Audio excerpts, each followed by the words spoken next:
મહારાજ કીધું કેમ કરીને થાય તો કે ચિંતન કરે. તમે જેટલું એનું ચિંતન કરો, મનન કરો, રટન કરો. તમને હું ઘણી વખત દ્રષ્ટાંત આપું છું કે આપણે નાનપણમાં એકડો શીખ્યા, પછી સાહેબ એને ઘૂંટાવતા વારે વારે, બરાબર? એ એકના એક ઉપર 2 વખત 3 વખત ભૂષણ વળી પાછો લખાવે, ભૂષણ લખાવે, ઘૂંટાવે.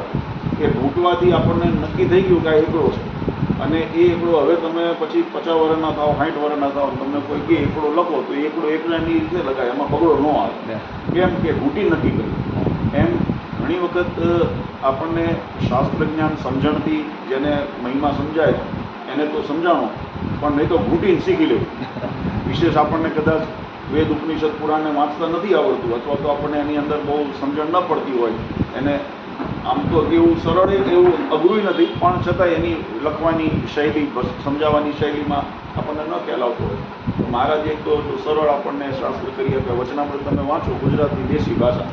બીજું શિક્ષાપત્રી મહારાજે લખી સંસ્કૃતમાં, પણ એનું ભાષ્ય કર્યું સતાનંદ સ્વામીએ ગુજરાતીની અંદર, અને એની ભાષાંતર આપણને મળ્યું. તો એ પણ એની અંદર પણ વિવેચન આપણે જોઈએ તો શિક્ષાપત્રી, વચનામૃત, સત્સંગીઓની અંદર પણ મહારાજના ચરિત્રો છે, ભક્તચિહ્ન, હરિલીલામૃત, તમે જુઓ હાવ ગુજરાતી ભાષામાં.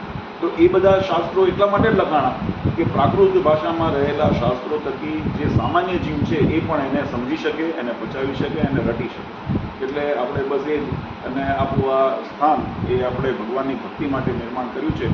અને અહીંયા તમારા ઉત્સવ સમયના બધા ફોટા મને મોકલે છે, એટલે હું જોતો હોઉં છું, મને બહુ આનંદ થાય છે.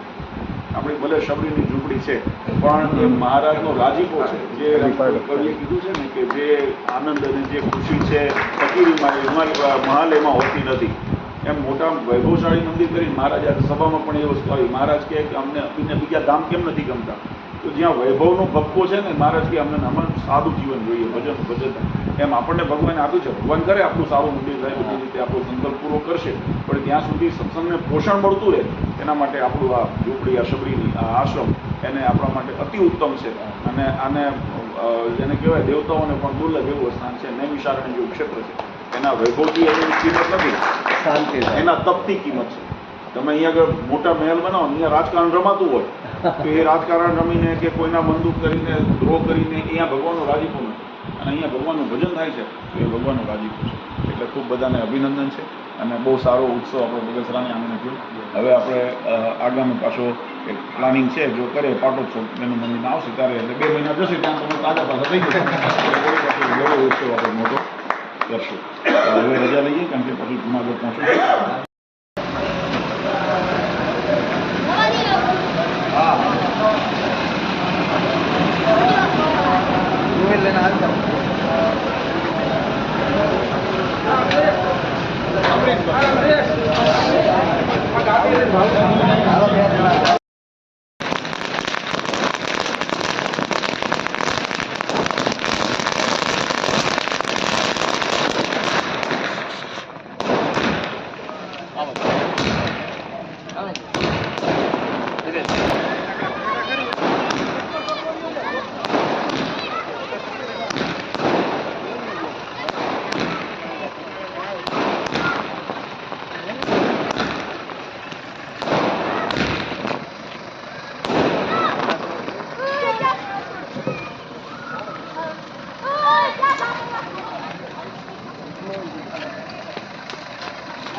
દેવાંશુ સાઈડ માં તો ભાઈ જરાક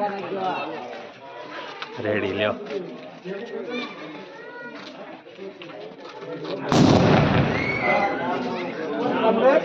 રેવા દે.